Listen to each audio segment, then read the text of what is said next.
Good morning বন্ধুরা, শুভ সকাল। আশা করি তোমরা সকালেই ভালো আছো। তো এখন বাজে 7:30। তো আমি রান্নাঘরে চলে এসেছি।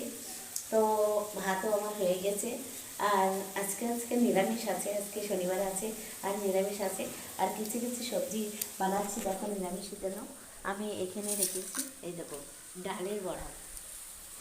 বন্ধুরা এই যে দেখতে পাচ্ছি আমাদের এখানে, আর বললাম আমার ওখানে ডালের বড়া বানাইছি। এখানে আলু ভাজাও আছে, আর এখানে আমি মশলাটা করে দিচ্ছি। এই যে এখানে সব, আর শুকনো লঙ্কা আছে, এই হ্যাঁ দুটো শুকনো লঙ্কা আছে, কাঁচা লঙ্কা আছে, জিরে আছে। তো এই সমস্ত দিয়ে, আদা আছে, এই সমস্ত দিয়ে আমি একটা মশলা বানিয়ে নিচ্ছি। হালকা পরিমাণে জল দিয়ে নিচ্ছি।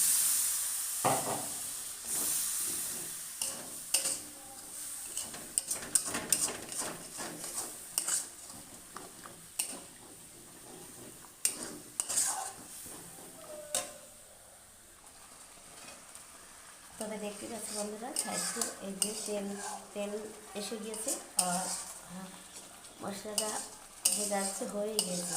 তো আমি এখানে মটরের ডাল আজকে কালকে রাত্রে ভিজে রেখেছিলাম, ওটা আমি বানিয়ে নিচ্ছি। আর এই দেখুন, এটা আমি ঢেলে দিচ্ছি। এখানে আলু আছে, আলু আর বড়া একসাথে করে দিচ্ছি।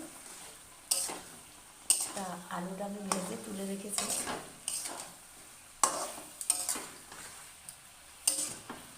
নাড়াচাড়া করে আমি এখন জল দিয়ে দেবো।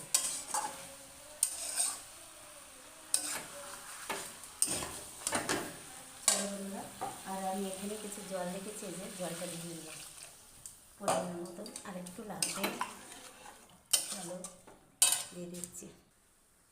তো জল আর একটু ঢেলে দিলাম পরিমাণ মতন, কেন একটু জল বেশি লাগে।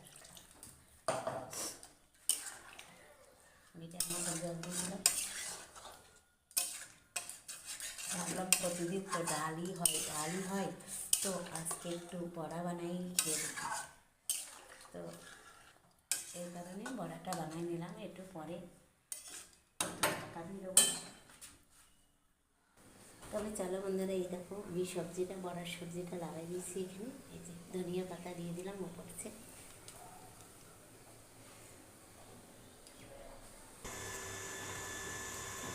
তো বন্ধুরা দেখো, রান্নাটা আমার কমপ্লিট হয়ে গিয়েছে। তা তোমাদের আদা দেখাইছি, আর আদা দেখাতে পারিনি। তার কারণ দেখো, সকালবেলা আমার এত চাপ থাকে, একটু জল খেয়ে নিই, গলা শুকিয়ে যাচ্ছে।